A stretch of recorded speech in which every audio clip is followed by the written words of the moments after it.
Student, good morning to all of you.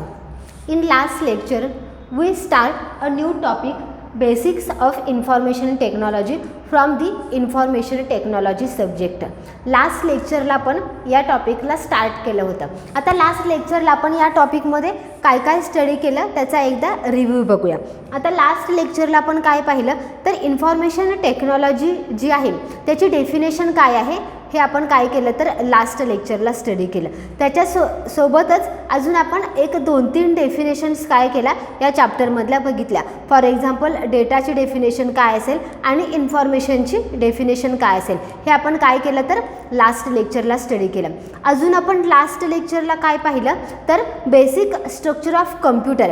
आपला जो computer आहे त्या कम्प्युटरचं बेसिक स्ट्रक्चर कोणत्या स्वरूपाचं आहे हे आपण काय केलं तर लास्ट लेक्चरला बघितलं. म्हणजे कम्प्युटर्समधले मेन 3 पार्ट्स कुठले कुठले आहेत. एक आहे इनपुट युनिट, दुसरा आहे सेंट्रल प्रोसेसिंग युनिट आणि नंतरचं जे आहे ते आउटपुट युनिट आहे. या 3 पार्टमध्ये काय केलं जातं तर तुमची पूर्णपणे कम्प्युटर सिस्टीम डिवाइड केली जाते. आता त्याच्यामध्ये परत आपण इनपुट युनिटमध्ये काय असतं तर माऊस आणि कीबोर्ड याच्या आधारे तुम्ही कम्प्युटरला इनपुट प्रोव्हाइड करता. प्रोसेसिंग युनिट जे आहे ते सगळ्यात महत्त्वाचं आहे. त्याच्यामध्ये परत त्याचे सब पार्ट्स आहेत. एक आहे अर्थमॅटिक लॉजिकल युनिट, त्याच्यासोबत दुसरं युनिट होतं कंट्रोल युनिट आणि मेमरी युनिट की ज्या ठिकाणी तुमची कम्प्युटरमध्ये जे काही प्रोग्राम्स असतील किंवा डेटा असेल तो काय केला जातो त्या ठिकाणी सेव्ह केला जातो. हे सेंट्रल प्रोसेसिंगमध्ये. आणि लास्टला आपण काय बघितलं तर आउटपुट युनिट की ज्याच्या आधारे कम्प्युटर काय करतं तर तुम्हाला आउटपुट डिस्प्ले करतं ते आहे आउटपुट युनिट. आता या लेक्चरमध्ये आपण काय बघणार आहोत बघा. Next point units of memory. आता मेमरी आपण बघितले की कम्प्युटरची जी काही मेमरी आहे ती मेमरी कशासाठी वापरली जाते तर जो काही तुमची इन्फॉर्मेशन असेल किंवा डेटा असेल तो स्टोअर करण्यासाठी काय केलं जातं तर कम्प्युटरची मेमरी यूज केली जाते. मग ह्या मेमरीला काय आहे युनिट आहे. ज्या पद्धतीनं तुमच्या फिजिक्समध्ये ॲक्सरलेशन असेल, व्हेलॉसिटी असेल, ग्रॅव्हिटेशन असेल याला काय केलं तर SI युनिट्स त्याच्यासाठी यूज केले जातात. इथंसुद्धा मेमरी मॅपिंगसाठी काय केलं तर युनिट्सचा यूज केला आहे. त्याच्यात सगळ्यात बेसिक किंवा सगळ्यात स्मॉलेस्ट युनिट काय म्हटलं जातं तर बीट. बीट काय आहे तर एक बायनरी युनिट आहे की जे फक्त 2च व्हॅल्यू रिप्रेझेंट करतं 0 किंवा 1. यामध्ये काय केलं जातं तुमचं बीट काउंटिंग केलं जातं. दुसरं युनिट आहे निबल. निबल युनिट म्हणजे काय तर ग्रुप ऑफ 4 बीट. ज्याला तुम्ही 4 बीट एकत्र आणता त्यालापासून जो काही ग्रुप तयार होतो त्या ग्रुपला काय म्हटलं जातं तर निबल म्हटलं जातं. त्याच्यानंतरचं युनिट आहे बाईट की जे आपल्या सतत ऐकण्यात येतं. बीट असेल किंवा निबल असेल हे युनिट आपल्याला जास्त ऐकायला मिळत नाहीत. पण बाईट कसं आहे तर आता आपण काय करतो तर मोबाईल्स यूज करतो. मग ज्यावेळेला तुम्ही मोबाईल यूज करता त्यावेळेला तुमचं इंटरनेट किती यूज झालेलं आहे ते कशामध्ये दाखवलं जातं तर त्या बाईटमध्ये दाखवलं जातं. बरोबर ना. मग बाईट काय आहे तर एक मेमरी युनिट आहे. मग ग्रुप ऑफ 8 बीट. 8 बीटचा ज्यावेळेला तुम्ही ग्रुप तयार करता त्याला काय म्हटलं जातं तर बाईट म्हटलं जातं. आणि ज्यावेळेला तुम्ही 4 बीटचा ग्रुप तयार करता त्याला काय म्हटलं जातं तर निबल म्हटलं जातं. आता इथं काही अजून मेमरीचे युनिट्स दिलेले आहेत. 1 byte is equal to 8 bit हे लक्षात आलं. त्याच्यानंतर 1 KB. 1 KB म्हणजे काय तर 1 kilobyte is equal to 1024 byte. 1024 byte. त्याच्यानंतर 1 MB is equal to 1024 KB. 1 GB is equal to 1024 MB. 1 TB म्हणजे terabyte is equal to 1024 GB. 1 petabyte म्हणजेच 1024 TB आणि 1 हेक्झाबाईट म्हणजेच 1024 PT. इथपर्यंत आपल्याला GB पर्यंतचे जे आहेत युनिट्स ते माहिती आहेत. GBच्या पुढं सुद्धा काय आहेत तर हे युनिट्स आहेत. आता याच्यावरती तुम्हाला काय केलं जातं तर MCQ जे आहेत त्या MCQमध्ये हे युनिट्स विचारले जातात किंवा कोणाला किती मेमरी आहे, कन्व्हर्जन कसं आहे ते तिथं काय केलं जातं तुम्हाला विचारलं जातं. आणि तुम्हाला माहिती असावेत की मेमरीचे जे काही युनिट्स आहेत ते मेमरीचे युनिट्स कोणकोणते आहेत. त्याच्यानंतर नेक्स्ट पार्ट जो आपण बघणार आहोत तो पार्ट बघणार आहे हार्डवेअर अँड सॉफ्टवेअर. आता हार्डवेअर म्हणजे काय आणि सॉफ्टवेअर म्हणजे काय इकडे लक्ष द्या. आता हार्डवेअर म्हणजे काय तर physical component of computer that make a computer. जे काही फिजिकल कंपोनंट आहेत की जे कम्प्युटर सिस्टीम तयार करायला मदत करतात अशा पार्टला आपण काय म्हणतो तर हार्डवेअर म्हणतो. लक्षात आलं की जे फिजिकल कंपोनंट आहेत म्हणजेच काय आहे तर त्यांचं अस्तित्व आहे त्या पार्टला आपण हार्डवेअर म्हणतो. किंवा अशी डेफिनेशन असू शकते की जे कम्प्युटरचे पार्ट्स आहेत की ज्या पार्ट्सला आपण टच करू शकतो आणि आपल्या डोळ्यांनी ते पार्ट्स बघू शकतो अशा पार्ट्सला काय म्हटलं जातं तर हार्डवेअर म्हटलं जातं. मग हार्डवेअरमध्ये कोणकोणते कम्प्युटरचे पार्ट्स येतात तर आपल्याला सगळ्यांना माहिती आहे की कीबोर्ड की जो आपण बघू शकतो आणि त्याचा आपण स्वतः यूजही करू शकतो किंवा त्याला आपण काय करू शकतो तर टच करू शकतो. म्हणजे कीबोर्ड कशाचं एक्झाम्पल झालं तर हार्डवेअरचं एक्झाम्पल झालं. अजून काय असू शकतं तर माऊस आहे, त्याच्यानंतर मॉनिटर आहे. हे सगळे पार्ट्स आपल्याला काय दिसतात तर कम्प्युटरचे आपल्या डोळ्यांनी दिसतात आणि त्यांना फिजिकल एक्झिस्टन्स आहे म्हणून त्या पार्टला काय म्हटलं जातं तर हार्डवेअर. आता हे पार्ट सोडून अजून एक पार्ट आहे की जो मदरबोर्ड, तो सुद्धा काय आहे तर एक फिजिकल कंपोनंट आहे की पण तो कुठं प्लेस केला जातो तर कम्प्युटरचा जो आपला CPU आहे त्या CPUच्या इनसाईडमध्ये काय केला जातो तो इन्स्टॉल केला जातो. लक्षात आलं. हार्डवेअर म्हणजे कोणते पार्ट्स कम्प्युटरचे की ज्यांना फिजिकल एक्झिस्टन्स आहे किंवा ज्या पार्टला आपण बघू शकतो आणि टच करू शकतो अशा पार्टला काय म्हटलं जातं तर हार्डवेअर म्हटलं जातं. त्याच्याशीच रिलेटेड दुसरा कन्सेप्ट आहे तो आहे सॉफ्टवेअर. सॉफ्टवेअर कन्सेप्ट कसा आहे तर त्याची जी काही व्याप्ती आहे ती व्याप्ती जरा थोडीशी जास्त आहे हार्डवेअरपेक्षा. कारण कम्प्युटरला जितकेच हार्डवेअर पार्ट महत्त्वाचे आहेत तितकंच महत्त्वाचं काय आहे कम्प्युटरसाठी तर सॉफ्टवेअरसुद्धा तितकंच महत्त्वाचं आहे. मग सॉफ्टवेअर म्हणजे काय बघा तर सेट ऑफ इन्स्ट्रक्शन्स. आता जर आपण प्रोग्रामची डेफिनेशन बघितली तर प्रोग्राममध्ये काय असतं तर set of instruction given to computer to perform a given task. एखादी टास्क कंप्लीट कशी करायची हे कम्प्युटरला सांगण्यासाठी जे काही तुम्ही सेट ऑफ इन्स्ट्रक्शन्स त्याला देता त्याला काय म्हटलं जातं प्रोग्राम म्हटलं जातं. कारण कम्प्युटर काय आहे तर एक इलेक्ट्रॉनिक मशीन आहे आणि हे इलेक्ट्रॉनिक मशीन कधी चालणार आहे तर जोपर्यंत तुम्ही त्याला इन्स्ट्रक्शन देत नाही तोपर्यंत ते सुरू होणार आहे का नाही सुरू होत. जोपर्यंत तुम्ही कम्प्युटरचे स्विच ऑन करत नाही तोपर्यंत कम्प्युटर सुरू होणार आहे का नाही. म्हणजे स्विच ऑन करताय त्यावेळेला तुम्ही त्याला इन्स्ट्रक्शन देताय त्याच्यानंतर तुम्ही काय करता तर CPUचं बटन प्रेस करता म्हणजे तिथं तुमची दुसरी इन्स्ट्रक्शन येते कम्प्युटरला की कम्प्युटर बूटिंग तिथं काय केलं जातं स्टार्ट केलं जातं. म्हणजे कोणतंही इलेक्ट्रॉनिक डिव्हाइस असेल तर त्याला कंटिन्यू करण्यासाठी किंवा त्याला चालण्यासाठी काय केला जातो तर सेट ऑफ इन्स्ट्रक्शन्स त्याला प्रोव्हाइड केला जातो आणि त्या सेट ऑफ इन्स्ट्रक्शन्सलाच काय म्हटलं जातं तर प्रोग्राम म्हटलं जातं. मग सॉफ्टवेअरची डेफिनेशन कशी आहे तर collection of multiple types of program. ज्याला तुम्ही असे मल्टिपल टाईप्सचे प्रोग्राम्स एकत्र करता आणि त्याच्यापासून जे डिझाईन तयार केलं जातं त्या डिझाईनला काय म्हटलं जातं तर सॉफ्टवेअर म्हटलं जातं. सॉफ्टवेअर काय आहे तर एक इमॅजिनरी एंटिटी आहे किंवा इमॅजिनरी कंपोनंट आहे कम्प्युटरचा.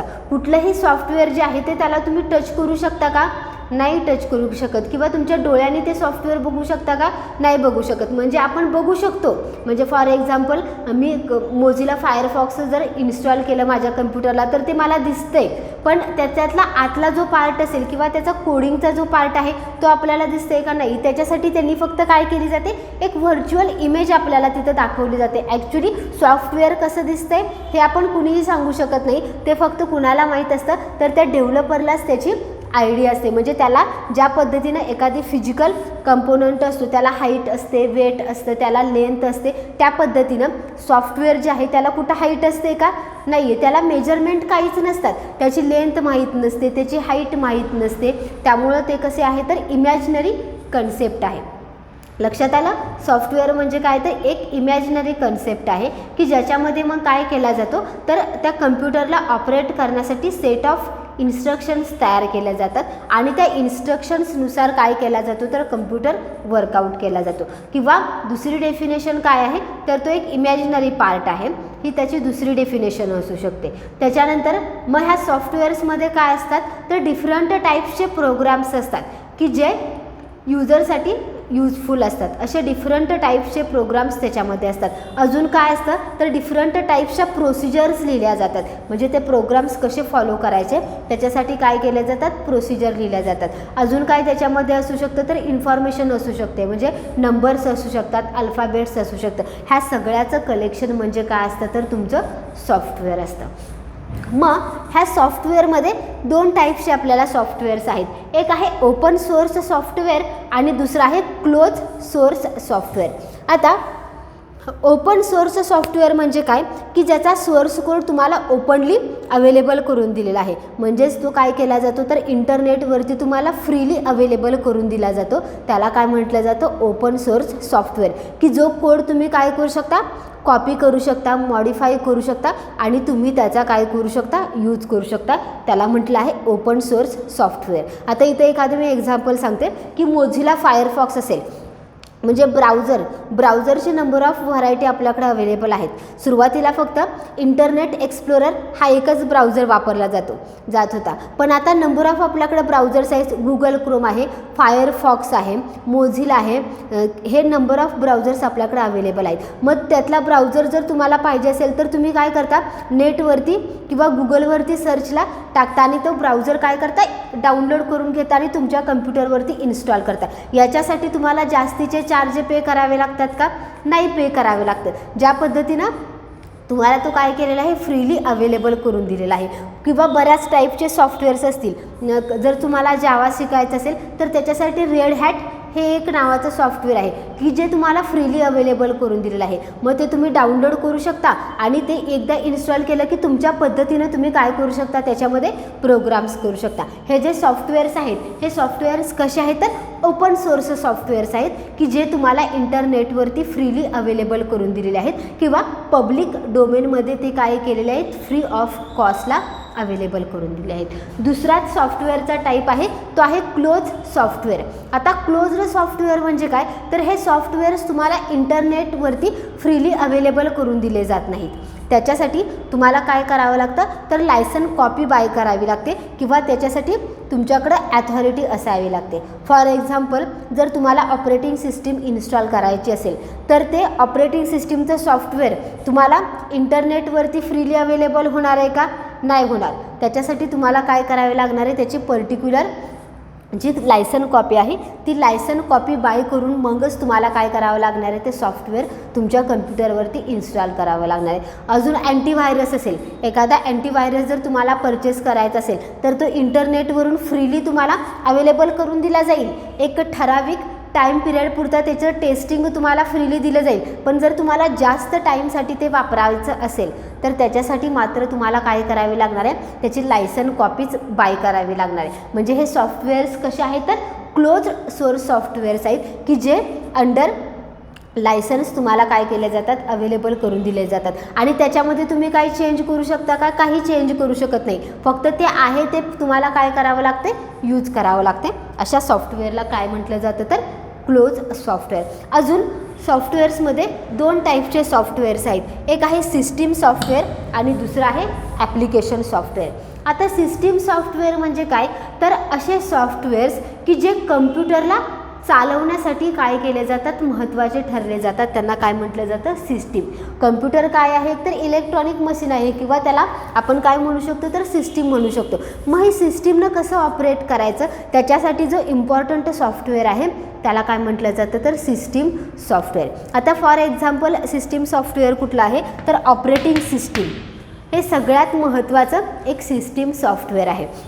आता फॉर एक्झाम्पल जर तुमच्याकडं हे सगळे सेट ऑफ हार्डवेअर अवेलेबल आहेत, डिफरंट टाईपचे सॉफ्टवेअर्स तुमच्या कीबोर्ड पेनड्राईव्हमध्ये अवेलेबल आहेत. पण जर तुमच्या कम्प्युटरवरती ऑपरेटिंग सिस्टीमच इन्स्टॉल नसेल तर तुमचा कम्प्युटर स्टार्ट होणार आहे का, नाही होऊ शकत कम्प्युटर स्टार्ट. म्हणजे जरी तुमच्याकडं हार्डवेअरचा सेट असेल, सॉफ्टवेअरचा सेट असेल, पण या दोघांच्यामध्ये कम्युनिकेशन करण्यासाठी महत्त्वाची कोण आहे तर ऑपरेटिंग सिस्टीम आहे की जी तुमच्या कम्प्युटरमध्ये असेल तरच तुम्ही काय करू शकता, कम्प्युटर ऑपरेट करू शकतो किंवा तुमचा कम्प्युटर काय होणार आहे, चालू होणार आहे. किंवा त्याला काय म्हणतात तर इंटरफेस म्हणतात. ऑपरेटिंग सिस्टीम काय आहे, it act as an interface between users of computer and computer hardware. कम्प्युटरचे जे काही युजर्स असतील, म्हणजे तुम्ही आम्ही लोक जे कम्प्युटरचा यूज करतात त्याला काय म्हटलं जातं तर युजर्स म्हटलं जातं. ते आणि कम्प्युटरच्या हार्डवेअर पार्ट ह्या दोघांच्या मध्ये कम्युनिकेशन करण्यासाठी जो मधला इंटरमिडिएट कंपोनंट आहे त्याला काय म्हटलं जातं तर ऑपरेटिंग सिस्टीम म्हटलं जातं. मग या ऑपरेटिंग सिस्टीम आपल्याला काय प्रोव्हाइड करते तर आपल्याला कम्प्युटर जे आहे ते वर्क कसं फंक्शनली प्रॉपरली व्हायला हवं ते कशामध्ये डिफाईन केलेलं असतं तर या ऑपरेटिंग सिस्टीममध्ये. मग त्याचे डिफरंट टाईप्सचे फंक्शन्स आहेत.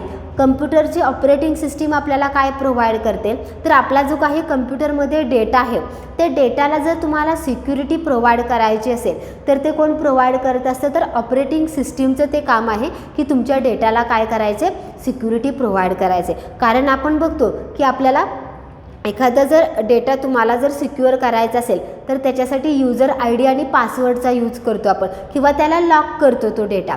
मग ही लॉकची जी प्रोसेस आहे हे कशामुळे पॉसिबल आहे तर ऑपरेटिंग सिस्टीममध्ये त्याला काय केलेलं आहे तर सिक्युरिटी प्रोव्हाइड करायचे प्रोग्राम्स लिहिलेले आहेत किंवा ती फॅसिलिटी तिथं दिलेली आहे. त्यामुळं तिथं काय केलं जातं तर त्याला सिक्युरिटी प्रोव्हाइड केली जाते. अजून ऑपरेटिंग सिस्टीम काय करते तर जे काही आपण हार्डवेअरचा यूज करतो त्या हार्डवेअरचा यूज इझिली होतो असं वाटतं का तुम्हाला. म्हणजे आपण कम्प्युटरच्या कीबोर्डची की CPU जोडले म्हणून तुमचा कीबोर्ड ऑपरेट होतो असं आहे का, नाही आहे. तर त्याच्यासाठी ऑलरेडी काय केले तर ऑपरेटिंग सिस्टीममध्ये प्रोग्राम्स तयार केलेले आहेत आणि त्यानुसार तुम्ही काय करू शकता तर हार्डवेअर जे आपण वापरतो ते इझिली आपण वापरू शकतो. त्याच्यासाठी ऑलरेडी ऑपरेटिंग सिस्टीम ही रिस्पॉन्सिबल आहे. अजून ऑपरेटिंग सिस्टीम आपल्याला काय प्रोव्हाइड करते तर जे बूटिंगचे ऑपरेशन्स आहेत म्हणजे लॉग इन असेल, लॉग ऑफ असेल, रिस्टार्ट असेल, हे जे बूटिंगचे ऑपरेशन आहे ते काय करते तर ऑपरेटिंग सिस्टीम आपल्याला फॅसिलिटेट करत असते.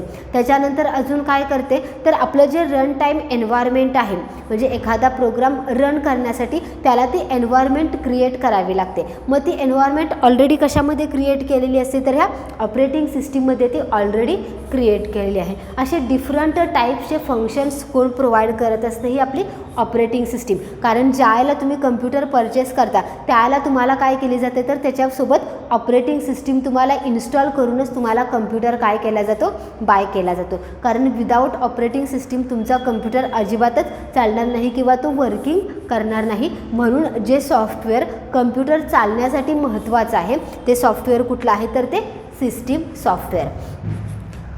दुसरा सॉफ्टवेअरचा टाईप आहे तो आहे ॲप्लिकेशन सॉफ्टवेअर. आता ॲप्लिकेशन सॉफ्टवेअर्स म्हणजे काय तर जे सॉफ्टवेअर एंड युजर्ससाठी डेव्हलप केले जातात अशा सॉफ्टवेअर्सला काय म्हटलं जातं तर ॲप्लिकेशन सॉफ्टवेअर. आता कम्प्युटर सुरू होण्यासाठी ऑपरेटिंग सिस्टीम महत्त्वाची आहे पण नुसतं सुरू होऊन उपयोग आहे का, नाही आहे. तर कम्प्युटर आपण कशासाठी वापरतो, इन्फॉर्मेशन स्टोरेजसाठी वापरतो किंवा आपलं जे काम आहे ते काम कसं व्हावं, इझी व्हावं याच्यासाठी आपण काय करतो तर कम्प्युटरचा यूज करतो. मग ह्या एंड युजरसाठी काय केलं तर डिफरंट टाईपचे ॲप्लिकेशन्स आपण तयार करतो. फॉर एक्झाम्पल असेल जर तुम्हाला वर्ड डॉक्युमेंट तयार करायचं असेल तर त्याच्यासाठी मायक्रोसॉफ्ट वर्ड हे एक सॉफ्टवेअर आहे की जे कशासाठी तयार केलेलं आहे तर तुमची इन्फॉर्मेशन कशी व्हावी, डॉक्युमेंटेशन जे आहे ते तुमचं प्रॉपरली डिझाईन करता यावं त्याच्यासाठी वर्डचा यूज केला आहे. त्याच पद्धतीनं एक्सेलचा यूज केलेला आहे. त्याच पद्धतीनं काय आहे तर पॉवर पॉईंट प्रेझेंटेशन आहे. हे सगळं काय आहे तर हे सॉफ्टवेअर कशासाठी तयार केले तर आपले जे काही कामं आहेत ती आपलं कामं इझी व्हावी आणि टाईम जो आहे तो टाईमही वाचावा त्याच्यासाठी काय केले तर हे सॉफ्टवेअर्स तयार केलेत. त्याला काय म्हटलं जातं ॲप्लिकेशन सॉफ्टवेअर. अजून एक एक्झाम्पल आपण बघूया की लायब्ररी सिस्टीममध्ये जे लायब्ररी सॉफ्टवेअर वापरलं जातं ते कशासाठी वापरलं जातं तर ज्यावेळेला तुम्ही लायब्ररीमधून एखादं बुक इश्यू करता त्याला त्या बुकच्या रेकॉर्ड मेंटेन करण्यासाठी तिथं लायब्ररी सॉफ्टवेअर वापरलं जातं. कॉलेजमध्ये स्टुडंटची इन्फॉर्मेशन मेंटेन करण्यासाठी स्टुडंटसाठी सॉफ्टवेअर वापरलं जातं. आता प्रत्येक ठिकाणी आपण गेल्यानंतर काय केलं जातं तर सगळं जे वर्किंग आहे ते कम्प्युटराईज असतं. फॉर एक्झाम्पल तुम्ही जर हॉस्पिटलमध्ये गेला तर तिथं सुद्धा सगळं वर्किंग कशाच्या आधारे केलं जातं तर कम्प्युटरच्या आधारेच तिथं सगळं वर्किंग केलं जातं.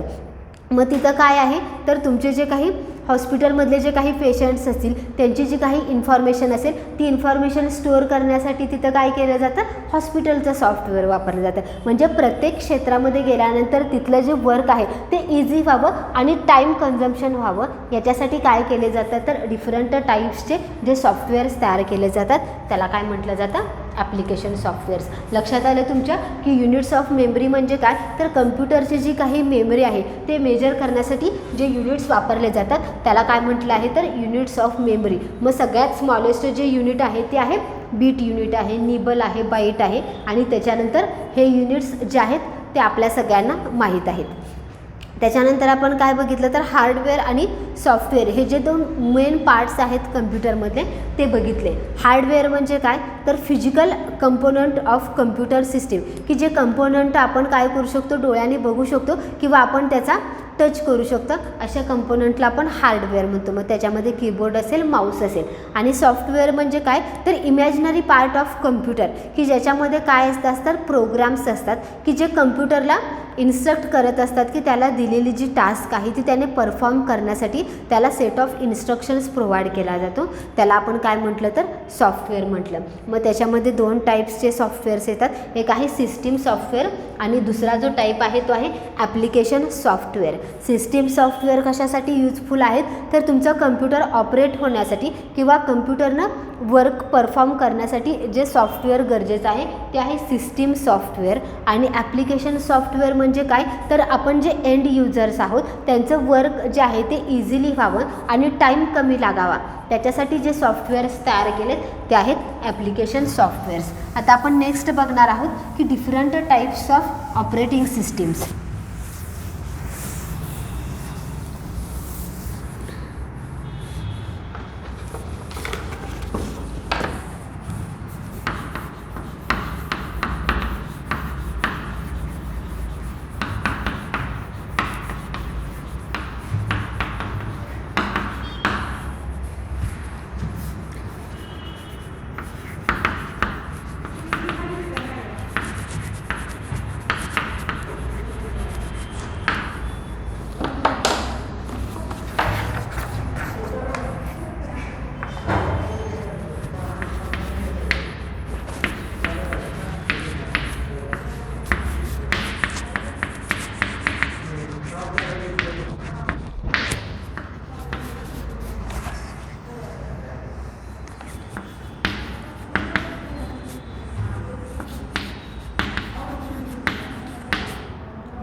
आता डिफरंट टाईप्सचे आपण ऑपरेटिंग सिस्टीम बघणार आहोत. हे ऑपरेटिंग सिस्टीम्स कशामध्ये वापरल्या जातात, तर कम्प्युटर्समध्ये सुद्धा वापरल्या जातात. आणि आत्ता जे आपण मोबाईल्स वापरतो ते मोबाईल्समध्ये सुद्धा काय केल्या जातात, तर ऑपरेटिंग सिस्टीमचा यूज केला जातो. आपण आता मोबाईल्स हा डिफरंट टाईपसाठी यूज करतो. म्हणजे असं आहे का की फक्त आपण तो फोन कॉल करण्यासाठी यूज करतो किंवा ऑडिओसाठी यूज करतो का, नाही आहे. आता मोबाईल्ससुद्धा काय झालेलं आहे, तर त्याचे डिफरंट टाईप्सचे फंक्शन्स त्याच्यामध्ये डेव्हलप केलेले आहेत. मग ते कशामुळे पॉसिबल झालेलं आहे, तर त्याच्यामध्ये वापरली जाणारी जी ऑपरेटिंग सिस्टीम आहे त्यामुळे काय केलं, तर डिफरंट टाईप्सचे मोबाईल्स आणि ते त्याच्या डिफरंट ऑपरेटिंग सिस्टीम्स आपण बघणार आहोत.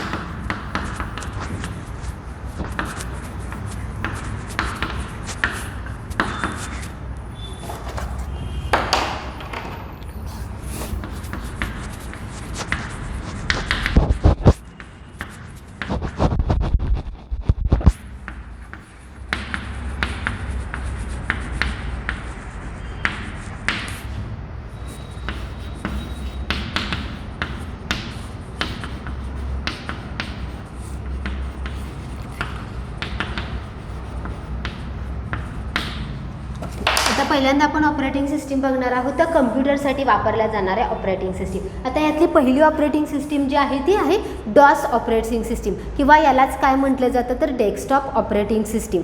ज्याला सगळ्यात पहिल्यांदा कम्प्युटरसाठी ऑपरेटिंग सिस्टीम जी डिझाईन करण्यात आली ती कोणती होती तर डॉस ऑपरेटिंग सिस्टीम. आता ही डॉस ऑपरेटिंग सिस्टीम कशी होती तर कमांड लाईन युजर इंटरफेस त्याच्यामध्ये तयार केला होता. म्हणजे आपण जे आता व्हिज्युअलायझेशन करतो ते व्हिज्युअलायझेशन त्यावेळेला पॉसिबल नव्हतं तिथं फक्त तुम्हाला कम्प्युटर जर ऑपरेट करायचं असेल तर त्याच्यासाठी पर्टिक्युलर कमांड तिथं टाईप करावी लागायची आणि त्यानंतर तुम्ही काय करू शकाल तर कम्प्युटर ऑपरेट करू शकाल. आता जी ऑपरेटिंग सिस्टीम आपण वापरतो ती आहे विंडोज, की जी मायक्रोसॉफ्टची सिरीजमध्ये विंडोज ऑपरेटिंग सिस्टीम डेव्हलप करण्यात आली. मग याच्यामध्ये डिफरंट व्हर्जन्स आहेत. आता जे आपण वापरतो ते विंडोज 7 किंवा विंडोज 10 हे लेटेस्ट व्हर्जन आपण काय करतो तर वापरतो. त्याच्यानंतर आहे युनिक्स किंवा लिनक्स. युनिक्स आणि लिनक्स कसे आहेत तर फ्री ऑफ कॉस्ट आहेत किंवा त्याचा जो कोड आहे तो तुम्हाला फ्रीली अवेलेबल आहे. ज्या पद्धतीनं मी मगाशी सांगितलं की ओपन सोर्स सॉफ्टवेअर आपण म्हणतो, त्याच पद्धतीनं लिनक्स आणि युनिक्स ह्या ज्या ऑपरेटिंग सिस्टीम आहेत त्या कशा आहेत तर ओपन सोर्स ऑपरेटिंग सिस्टीम आहेत. त्या तुम्हाला फ्रीली अवेलेबल आहेत. तर त्याचा कोड तुम्ही काय करू शकता तर तुमच्या पद्धतीनं मॉडिफाय करू शकता. नेक्स्ट आहे ती मॅक OS. ही एक सुद्धा ऑपरेटिंग सिस्टीम आहे. लास्ट ऑपरेटिंग सिस्टीम आहे क्रोम OS. ही कोण वापरते की जे लोक इंटरनेटचा जास्त वापर करतात किंवा ब्राउझरचा जास्त वापर करतात त्यांच्यासाठी गुगलनं काय केलेलं आहे तर क्रोम OS नावाची ऑपरेटिंग सिस्टीम काय केलेली आहे तयार केलेली आहे. याच्यावरती तुम्हाला काय विचारले जातात तर जे काही MCQs आहेत ते MCQ याच्यावरती विचारले जातात की कोणती ऑपरेटिंग सिस्टीम कशासाठी वापरली जाते. त्याच पद्धतीनं आपण आता मोबाईल्स वापरतो, त्या मोबाईल्समध्ये सुद्धा काय तर डिफरंट टाईपच्या ऑपरेटिंग सिस्टीम यूज केलेल्या आहेत. पहिली ऑपरेटिंग सिस्टीम आहे ती आहे अँड्रॉइड, की जी आत्ता सध्या सगळ्या मोबाईलमध्ये जी ऑपरेटिंग सिस्टीम बघायला मिळते ती ऑपरेटिंग सिस्टीम आहे अँड्रॉइड. कारण तुमचा मोबाईलसुद्धा आता कशाचं काम करत असतो तर कम्प्युटर ज्या पद्धतीने इफिशियंटली वर्क करतो तेवढ्याच इफिशियंटली तुमचा काय करतो तर मोबाईलसुद्धा वर्किंग करतो. त्यामुळे त्याच्यामध्ये तुम्ही काहीही आता काय करू शकता प्रोग्रामिंग करू शकता, डिफरंट टाईप्सचे ॲप्लिकेशन रन करू शकता. हे कशामुळे पॉसिबल झालेलं आहे तर ह्या अँड्रॉइड ऑपरेटिंग सिस्टीममुळे. दुसरी आहे आशा. आशा ही ऑपरेटिंग सिस्टीम कुणाची आहे तर नोकियाचे जे फोन्स होते त्या नोकियाच्या फोन्समध्ये जी ऑपरेटिंग सिस्टीम वापरली गेली ती ऑपरेटिंग सिस्टीम होती आशा. त्याच्यानंतर ब्लॅकबेरीसुद्धा आपल्याला हे नाव आपण ऐकलं असेल की ते सुद्धा एक आहे मोबाईलचं मॉडेल आहे. मग त्या मॉडेलमध्ये जी त्यांनी ऑपरेटिंग सिस्टीम वापरली होती की जी स्मार्टफोनमध्ये वापरली जाते किंवा टॅबलेट जे आहेत त्या टॅबमध्ये ही ऑपरेटिंग सिस्टीमचा यूज केला जातो. नंतर आहे iOS ही सुद्धा काय आहे एक ऑपरेटिंग सिस्टीम आहे की जी कोणी तयार केली आहे तर ॲपल कॉर्पोरेशन जे आहे त्या ॲपल कॉर्पोरेशनने ही iOS ऑपरेटिंग सिस्टीम तयार केली आहे. आणि लास्टला जी ऑपरेटिंग सिस्टीम आहे ती आहे विंडोज. म्हणजे ज्या पद्धतीनं तुम्ही कम्प्युटरमध्ये विंडोजची सिरीजची ऑपरेटिंग सिस्टीम वापरता त्याच पद्धतीनं असे सुद्धा मोबाईल्स आहेत की ज्याच्यामध्ये विंडोज ऑपरेटिंग सिस्टीमचा काय केला जातो यूज केला जातो. लक्षात आलं की डिफरंट टाईप्सच्या ऑपरेटिंग सिस्टीम्स कोणकोणत्या आहेत आणि त्या कशा यूज केल्या जातात. या दोघांच्या वरतीसुद्धा तुम्हाला काय केलं जातं तर MCQच्या स्वरूपामध्ये क्वेश्चन विचारले जातात. एवढा पार्ट आपण या लेक्चरला स्टडी केला. नेक्स्ट पार्ट जो असेल या चॅप्टरचा तो आपण नेक्स्ट लेक्चरला स्टडी करूया. Good bye, have a nice day.